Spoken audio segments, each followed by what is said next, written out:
তাকে ভালোবেসে পাওয়ার জন্য 2টা বছর অপেক্ষা করছি, তারপরেও সে আমার হয়নি। ও চাইলে হয়তো আমরা একসাথে থাকতে পারতাম, কিন্তু ও আমার হতে চায়নি।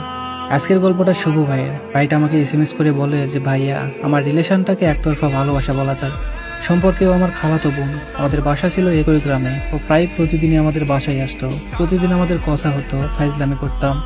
তো এভাবেই কিছুদিন চলে যায়। আমি ওর থেকে প্রায় 5 বছরের বড় ছিলাম। তো হঠাৎ একদিন ও আমার তুই করে বলা শুরু করলো। তখন আমি ওরে বললাম যে কি ব্যাপার, তুই আমাকে তুই করে বলছিস কেন? তখন ও আমারে বলে যে আমি তোরে তুই করেই বলবো, আমি তোকে ভাইয়া বলে ডাকতে পারবো না। তো তারপর থেকে আমার বাসায় একটু বেশি আসতে শুরু করলো। আমি দুপুরবেলা ঘুমিয়ে থাকতাম, ও আমার ঘুম ভাঙিয়ে দিত, পানি ঢেলে দিত, আমাকে অনেকভাবে বিরক্ত করতো। আমি সবকিছু স্বাভাবিকভাবেই নিতাম। আমি বুঝতে পারতাম ও আমাকে পছন্দ করে, আমার ওকে ভালো লাগতে শুরু করে। আস্তে আস্তে আমি ওর প্রতি দুর্বল হয়ে পড়ি।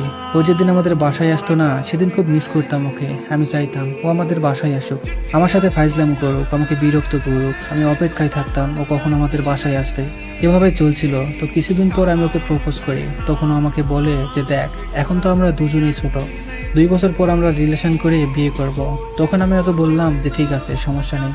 আমি ওকে অনেক বিশ্বাস করতাম। আমি ভেবেছিলাম ও হয়তো সত্যি আমাকে ভালোবেসে আমাকে বিয়ে করবে। তো সবকিছু ঠিকঠাকই চলছিল। এভাবে প্রায় 1.5 বছর কেটে যায়। এই 1.5 বছরে আমি কোনো মেয়ের সাথে কথা পর্যন্ত বলিনি, রিলেশন তো দূরের কথা। কারণ আমি ওকে এতটাই ভালোবাসতাম যে ওরে ছাড়া কাউকে ভাবতেই পারতাম না। প্রতিটা মুহূর্তে আমি ওরা মিস করতাম। আমি চাইছিলাম এক নারীতে আসক্ত হয়ে থাকতে, কিন্তু কে জানতো এই এক নারী আমার ভালো থাকাটাই কেড়ে নেবে। ও প্রতিদিন আমার বাসায় আসতো, সকালে এসে আমার ঘুম ভাঙাতো আর আমার ফোন চেক করতো। ও আমার মেসেঞ্জার, ইমো সব কিছু চেক করতো, দেখতো যে আমি কোনো মেয়ের সাথে কথা বলি কিনা। ও আমাদের সবসময় বলতো যে কোনো মেয়ের সাথে কথা বলবি না, আমিও বলতাম না। আমি ওরে আমার ফেসবুকের পাসওয়ার্ড দিয়েছিলাম, কারণ আমি ওরে ভালোবাসতাম। ওরে পেয়ে গেলে আমার অন্য কাউকে দরকারই পড়বে না।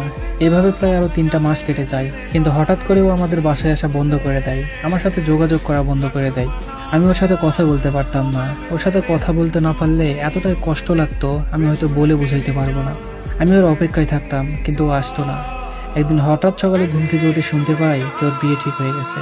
কিভাবে মেনে নিব বিষয়টা বুঝতে পারছিলাম না। বুকের ভিতরটা কেমন যেন ফেটে যাচ্ছিল আমার। ওই সময়টা আমার মনে হচ্ছিল যেন আমার নিঃশ্বাসটা বন্ধ হয়ে যাবে। পরদিন ওর খালাতো ভাই বলল যে আজ নাকি ওকে রিং পরাতে আসবে। কলিজাটা ফেটে যাচ্ছিল। বিকালে শুনি ওর বিয়েই হয়ে গেছে। এতদিনের আবেগ, ভালোবাসা আজ অন্য কারো হয়ে গেল। যেই মানুষটাকে নিয়ে এতটা স্বপ্ন দেখলাম, এত ভালোবাসলাম, সেই মানুষটাই আজ অন্য কারো। কিভাবে মেনে নিব এইসব জানি না। দিয়া, তোমাকে একটা কথা বলতে চাই। তুমি যদি আমায় ভালোই না বাসো, তাহলে এতদিন সময় নিলা কেন? এতদিন স্বপ্ন কেন দেখাইলা? এত ভালোবাসতে শিখাইলা কেন? যদি ভালোই না বাসো, তাহলে অন্য মেয়েদের সাথে কথা বলতে কেন দিতা না? এতটা ভালোবাসা শিখিয়ে আজ তুমি অন্য কারো হয়ে গেলে। একটাবার ভাবলেও না যে আমি কিভাবে থাকবো। এতটা কষ্ট না দিলেও পারতা। ভালো না বাসলে বলে দিতা, আমি কখনোই তোমাকে জোর করতাম না। ওরে ভুলে থাকার জন্য আজ আমি প্রবাসে। ওর দেওয়া কষ্টগুলো আমায় ভালো থাকতে দেয় না। জানি না কখনো ভুলে থাকতে পারবো কিনা। তবে আমি চাই ওকে ভুলে থাকতে, আবার আগের মতো ভালো থাকতে। কখনো চাইনি ও খারাপ থাকুক, সবসময় চেয়েছি ও ভালো থাকুক। আমার সবটুকু ভালো থাকাটা কেড়ে নিয়ে হলেও ও ভালো থাকুক। আমায় তো ওর সাথে নিল না। যার সাথে ও ভালো থাকবে তার সাথেই ভালো থাকুক। একটা কথা আমি সবসময় বলে থাকি, যার যাই করেন কাউকে মিথ্যা স্বপ্ন দেখাবেন না। এই স্বপ্নগুলোর জন্যই মানুষ বেঁচে থাকে, আর এই স্বপ্নগুলো ভেঙে যাওয়ার জন্যই মানুষ বেঁচে থাকার চাইতে মৃত্যুকেই শান্তির বলে মনে করে। কী লাভ একটা মানুষকে মিথ্যে স্বপ্ন দেখিয়ে? ভালোবাসতে না পারলে সরাসরি বলে দেন। আজাইরা নাটক করে কারো ভালো থাকাটা কেড়ে নেবেন না। জীবনটা অনেক সুন্দর। মানুষ ছেড়ে যাবে, কষ্ট দিবে, ভেঙে দিবে, এটাই স্বাভাবিক। এত সিরিয়াসভাবে নেওয়ার দরকার নেই। কেউ কষ্ট দিচ্ছে, দেখ না। তারা যদি কষ্ট দিয়ে ভালো থাকতে পারে, থাকুক না। একদিন ঠিকই বুঝবে, কিন্তু কিছু করতে পারবে না, শুধু ভিতরে ভেতরে মরবে। যাই হোক, সবশেষে একটা কথাই বলি, জীবনে চাওয়াটা খুব অল্প রাখবেন, আর নিজের ভালো থাকা অন্যের হাতে তুলে দিবেন না।